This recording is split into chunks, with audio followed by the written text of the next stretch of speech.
Bismillahirrahmanirrahim. On the demand of Muskan, BSc second year Kanpur university, ये problem differential equation की है, partial differential equation of first order. Find a complete integral of z p square minus Q square is equal to x minus Y. यहाँ पर ये first order इसलिए है क्योंकि p का मतलब होता है कि z का डिफ्रेंशिएशन करना partially with respect to x. ऐसे ही q का मतलब होता है कि z का y के रिस्पेक्ट में पार्शियली डिफ्रेंशिएशन करना. तो यहाँ पर जो कि एक ही बार डिफ्रेंशिएशन है तो इसलिए इसका डिफरेंशियल इक्वेशन का जो ऑर्डर है वो फर्स्ट ऑर्डर यहाँ पर है, और x बाई इंडिपेंडेंट वेरिएबल है और z यहाँ पर डिपेंडेंट वेरिएबल है. इस प्रॉब्लम को देख के हम लोग इस तरीके से आगे बढ़ेंगे कि इसको स्टैंडर्ड फार्म में कन्वर्ट कर देंगे, क्योंकि कई इस तरीके की स्टैंडर्ड फार्म होती हैं जिसमें हम लोग उसमें अगर बदल देते हैं तो उसी प्रोसीजर उसका एक स्टैंडर्ड स्पेसिफिक स्टैंडर्ड फार्म का एक प्रोसीजर होता है, उसी के बेस पर आगे बढ़ के अपनी प्रॉब्लम को हम लोग सॉल्व करते हैं.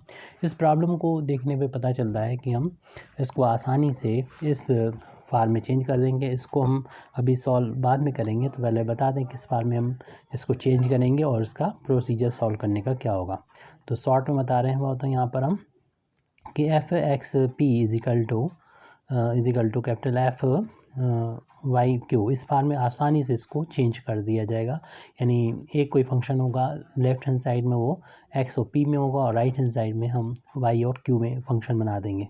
फिर उसके बाद इसको हम कांस्टेंट के इक्वल रख देंगे, दोनों को एक ही कांस्टेंट के इक्वल रख देंगे. वो कांस्टेंट हम यहाँ पर ए लिख लेते हैं. तो इनको भी इसके बराबर कर देंगे, इसको भी बराबर करके फिर हम इसको सॉल्व करेंगे, और सॉल्व करके p की वैल्यू को फाइंड कर लेंगे. ये p की वैल्यू x और a के टर्म में आएगी. जब इसको आपस में इक्वल करेंगे, जब इन दोनों के इक्वल करेंगे तो हम q की वैल्यू फाइंड कर सकेंगे. ये फंक्शन जो आएगा वो y और a की फार्म में आएगा. तो जब हम p और q की वैल्यू यहाँ पर फाइंड कर लेंगे तो हम ये p और q की value dz is equal to p into D x plus Q into D Y में रख के लास्ट बार में हम इंटीग्रेट कर देंगे और अपना z की वैल्यू यानी फाइंड कर लेंगे, कंप्लीट इंटीग्रल निकाल लेंगे. इंडिपेंडेंट वेरिएबल यहाँ पर दो हैं, एक्स और वाई, और दो ही यहाँ पर एक कांस्टेंट जुड़ चुका था पहले, और एक इसका जब इंटीग्रेशन करेंगे तो वो दूसरा और जुड़ जाएगा. तो दो यहाँ पर इंडिपेंडेंट वेरिएबल होंगे, इसलिए इसका जो सोल्यूशन जो आएगा z की वैल्यू आएगी वो कंप्लीट इंटीग्रल कहलाएगी, क्योंकि जितने हमारे इंडिपेंडेंट वेरिएबल है उतनी ही आर्बिट्री कांस्टेंट आ जाएंगे. तो ये सॉल्यूशन इस तरीके का कहलाता है, कंप्लीट इंटीग्रल कहलाता है इस डिफरेंशियल इक्वेशन का. अब अपनी प्रॉब्लम को यहाँ से शुरुआत करते हैं, किस तरीके से सॉल्व करेंगे. जी हमने प्रोसीजर बताया था कि किस प्रोसीजर पर हम लोग को चल के आगे बढ़ना है, और किस फार्म में ये डिफरेंशियल इक्वेशन है जो हमने यहाँ पर बता दिया कि एक तरफ कोई फंक्शन होगा एक्स पी का और दूसरा एक्स वी. फिलहाल अभी ये नहीं है क्योंकि इसमें जेड भी आ रहा है, तो उसको हमें हटा के जेड को हटाना होगा इनटू में जो चल रहा है. तो उसके लिए पहले तो हम गिवन डिफरेंशियल इक्वेशन को यहाँ पर लिखते हैं जेड, और फिर उसके बाद यहाँ पर मल्टीप्लाई में था पी स्क्वायर माइनस के Q square, right hand side में एक्स माइनस वाई. अब यहाँ पर हम z को जब अंदर ले जाएंगे और तो दोनों में मल्टीप्लाई हो जाएगा ये, तो ये हो जाएगा z इंटू पी स्क्वायर और minus z into Q square is equal to X minus Y. हम इसको भी इस तरीके से p का स्क्वायर है, ऐसे हम इसका होल अप स्क्वायर कर देंगे. रूट z का और p का से होल अप स्क्वायर करके लिखा जा सकता है. इसी तरीके से यहाँ पर रूट z और q का होल अप स्क्वायर करके इसको लिखा जा सकता है. हम इसको एक ही उसमें बांधना चाह रहे हैं, यानी इस तरीके से x और p में मीन्स इसको हम p बनाना चाहते हैं और इसको q बनाना चाहते हैं. लेकिन अब हमें z को कहाँ पर ले जाना है वो थोड़ा सोचना पड़ेगा. आपको मालूम है कि जो p है, जैसे हम पहले लिख भी चुके हैं, बता चुके हैं कि स्मॉल p जो है वो del z over del x के इक्वल होता है. हमें यहाँ पर कुछ सब्स्टिट्यूट करना पड़ेगा, z इंटू क्यू की value del z over del y होती है, तो इस तरीके से वैल्यू को हमें यहाँ पर सब्स्टिट्यूट करना पड़ेगा, ऐसी वैल्यू हमें इसमें पुट करना पड़ेगी ताकि ये हमारे इस स्टैंडर्ड फॉर्म में आ जाए। और आसानी से ये आते हुए मालूम पड़ रही है रीडली कि अगर हम पुट कर दें, putting square root z dz is equal to capital dz, यानी यहाँ पर एक नया वेरिएबल जो है कैपिटल z यहाँ पर ले लिया हमने। और अगर इसको इंटीग्रेट करते हैं तो अभी तो इसकी पावर जो है वो 1/2 है z की, और जब हम इंटीग्रेट करेंगे दोनों साइड तो पावर जो होती है इंटीग्रेट करने पर एक पावर बढ़ जाती है, यानी 1/2 में 1 ऐड हो जाएगा। आप डायरेक्ट भी कर सकते हैं और उतनी अपान में लिखेंगे 1/2 प्लस का 1,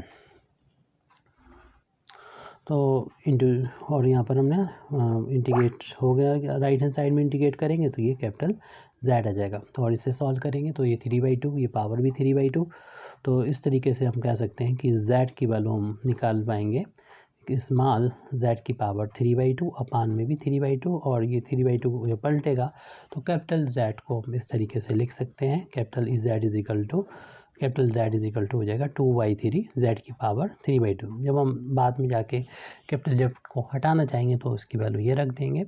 फिलहाल अभी हमने जो यहाँ पर लिया था स्मॉल z की स्मॉल z यानी small z dz is equal to capital dz माना था। अगर हम यहाँ पर इसको कहें कि x के रिस्पेक्ट में अगर हमें पार्शियली डिफरेंशिएशन करना है तो इसको फिर हमें इस तरीके से लिखना होगा, क्योंकि इसी फार्मे में वैल्यू भी पुट करनी है, तो इससे हम इस तरह ऐसे भी लिख सकते हैं, डेल पार्शियली डिफरेंशिएशन कर रहे हैं तो कैपिटल z का x के रिस्पेक्ट में, और तो राइट हैंड साइड में तो देख लीजिए आप यहाँ पर ये कितना है, इसको लिखा जा सकता है इस तरीके से, यानी इसको ही हम कह सकते हैं कि हम डिफ्रेंशिएट कर रहे हैं, या फिर आप इसे यहाँ से भी डायरेक्ट लिख सकते हैं।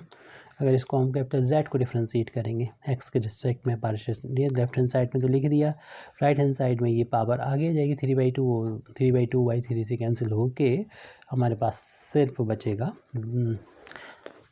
ये z की पावर 1/2 बचेगी, तो पावर भी माइनस होगी इसमें 3/2 में से 1, तो z की पावर बचेगी 1/2, जिसको हम रूट z लिख देंगे, और फिर z का differentiation partially with respect to x, जिसको हम इस वैल्यू को जो लेफ्ट हैंड साइड में लिखी है इसको हम कैपिटल p से डिनोट किया करते हैं, तो इसे हम कैपिटल P लिख लेंगे। इसी तरीके से इसको हमने कैपिटल P बोल दिया, तो यहाँ पर जो है हम del z over del y की वैल्यू निकालेंगे, तो इसकी वैल्यू भी देखिए, अगर जो लास्ट में हमारा z आया था 2/3, इसको जब z के रिस्पेक्ट में पार्शियली डिफरेंशिएशन करेंगे तो आप करके देख लीजिएगा, तो dz स्मॉल z और del z over del y आ जाएगा। इस वैल्यू को हम लोग कहेंगे p बोलेंगे, ये कैपिटल में है z तो इसलिए इसे कैपिटल q वैल्यू को बोला जाएगा, जिस तरीके से हम लोगों ने शुरू में लिखा था del z over del x को स्मॉल p z स्मॉल था, ऐसे ही del z over del y को स्मॉल q। अब चूँकि ये जो कैपिटल P हमने यहाँ लिखा है वो यहाँ पर जो हम इक्वेशन छोड़ के आए हैं, इक्वेशन नंबर 1 डाल दें पुटिंग लिखने से पहले जो हमने किया था, तो ये वैल्यू जो है वो कैपिटल P के बराबर है जो भी हमने लेट किया है, और ये Q के बराबर है, तो इक्वेशन नंबर 1 में ये वैल्यू पुट करेंगे, तो यहाँ लिख भी दिया था पुटिंग दिस वैल्यू यानी इक्वेशन नंबर 1, तो इक्वेशन नंबर 1 हमारा ये हो जाएगा, ये वैल्यू हमने कैपिटल P बोल दी है, ये वैल्यू कैपिटल Q बोल दी है, ये वैल्यू P बोल दी है, ये Q बोल दी है, तो राइट हैंड साइड में x माइनस 1। अब हम जो शुरू में बता रहे थे वो बात क्लियर हो पाएगी, क्योंकि अब वो उसी फार्म में बना सकते हैं बिल्कुल ही, क्योंकि हमने बोला था ये फार्म हो एक्स पी, और यहाँ पर वो नज़र नहीं आ रही थी, z भी आ रहा था, यहाँ पर z नहीं था कि f(x,y) और ये कैपिटल F(y,q), तो यहाँ पर आसानी से हम p और x का साथ बना सकते हैं, इसको ट्रांसपोज करना पड़ेगा बस, x को जब लेफ्ट में जाएंगे तो -x हो जाएगा, और q को राइट में पहुँचाएंगे तो q² प्लस हो जाएगा, y ये माइनस है। देखिए अब ये वही फार्म आ गई है, यानी ये कोई भी फंक्शन हो और वो यहाँ पर x और p में है और y और q में है। जब इस फार्म में होता है तो उसका प्रोसीजर जो होता है, दोनों को हम एक कांस्टेंट के बराबर इसको यहाँ पर पुट करेंगे और उसके बाद उसको इंटीग्रेट करके p और q की वैल्यू को फाइंड करेंगे इन टर्म्स ऑफ p की वैल्यू x के टर्म में आएगी और q की वैल्यू y के टर्म में आएगी और dz में रख के उसमें हम सॉल्यूशन को फाइंड करेंगे। तो इसको हम इस तरीके से लिख सकते हैं आगे। तो यहाँ पर दिस इम्प्लाइज दैट, अगली स्टेप में इसको हम लिख देंगे। This implies that capital p square minus X is equal to Q square minus Y को हम a के बराबर, इसको हमने कह दिया कांस्टेंट है ये यहाँ पर। और फिर इसके बाद जब इसको हम a के बराबर लेंगे यानी अलग अलग करेंगे, capital p square minus X is equal to a ये ले लिया और कैपिटल q स्क्वायर की वैल्यू यहाँ से निकालेंगे, फाइंड करेंगे।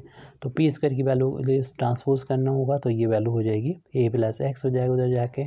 ऐसे q स्क्वायर की वैल्यू फाइंड करेंगे तो उधर जाके y प्लस हो जाएगा। और अगर हम p की वैल्यू यहाँ से फाइंड करना चाहें तो स्क्वायर हटाएंगे, स्क्वायर को हटाना पड़ेगा तो स्क्वायर रूट लग जाएगा a प्लस एक्स पर। इसी तरीके से q की वैल्यू निकालेंगे, कैपिटल रूट a प्लस ये y हो जाएगा। तो p और q की वैल्यू हमारी जब यहाँ पर आ जाती है जैसे हमने शुरुआत में बताया था, फिर हम इसको इस फार्मूले में वैल्यू पुट कर देंगे। तो जो सब कैपिटल p और q के लिए है तो ये वैल्यू भी आएगी वो कैपिटल z के लिए आएगी, यानी capital p into D x plus capital q into D y. और यहाँ पर कैपिटल p की वैल्यू पुट करेंगे, रूट a प्लस एक्स होगी डी एक्स और ये वैल्यू कैपिटल q की a प्लस वाई है डी वाई। दोनों साइड अब इंटीग्रेट कर देंगे तो लेफ्ट हैंड साइड में इंटीग्रेशन करेंगे जब तो डी जेड का इंटीग्रेशन कैपिटल z आ जाएगा और इसका इंटीग्रेशन क्योंकि पावर रूट हटाएंगे तो पावर 1/2 और जब इंटीग्रेट करेंगे तो a प्लस एक्स की पावर 1/2 में 1/2 में जब 1 ऐड होगा 1/2 में 1 ऐड होगा तो ये 3/2 हो जाएगा। तो जितनी पावर होगी उतनी अपान में भी आएगा। और इसी तरीके से यहाँ पर भी a प्लस वाई की पावर हो जाएगी, ये y के रिस्पेक्ट में इंटीग्रेट होगा तो पावर 3/2 अपान 3/2 और कांस्टेंट ऑफ इंटीग्रेशन भी यहाँ पर ऐड कर देंगे। अब z की वैल्यू जो कि अपनी तरफ से मानी हुई है इसलिए इस z की वैल्यू को हम वापस यहाँ पर इस वैल्यू से रिप्लेस कर देंगे, ये वैल्यू रख देंगे क्योंकि हमें जो प्रॉब्लम दी गई थी वो स्मॉल z में थी तो इसलिए इसकी वैल्यू को रख देंगे। जो वैल्यू थी आई थी 2/3 और स्मॉल z की पावर जो है वो है 3/2 और ये पलट जाएगा तो 2 ऊपर जाएगा 3 नीचे। a प्लस एक्स की पावर यहाँ पर 3/2 प्लस 2/3 और a प्लस वाई की पावर 3/2 और प्लस का b। पूरे इक्वेशन को हम 3/2 से कर सकते हैं डिवाइड। इस कांस्टेंट को अगर हम b डैश कर दें तो हम जब हम मल्टीप्लाई करेंगे 3/2 से तो ये तो 3/2 से मल्टीप्लाई करेंगे 3 से 2 से 2 कैंसिल है, z की पावर 3/2 हो जाएगी और a प्लस एक्स की पावर भी 3/2 हो जाएगी क्योंकि हमने 3/2 से इंटू किया तो 3 से 3 और 2 से 2 कैंसिल हो जाएगा।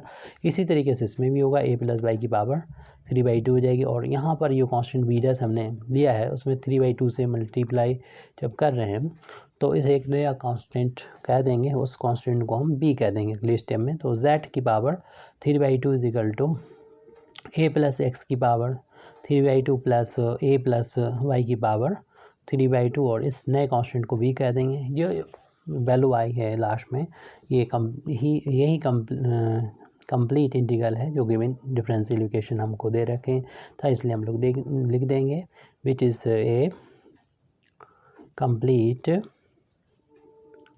Integral of the given partial differential equation of first order। यही हमको सॉल्यूशन बताना था। Thank you very much indeed for listening me. वाखरुद्दावाना अल्हम्दुलिल्लाहि रब्बिल आलमीन।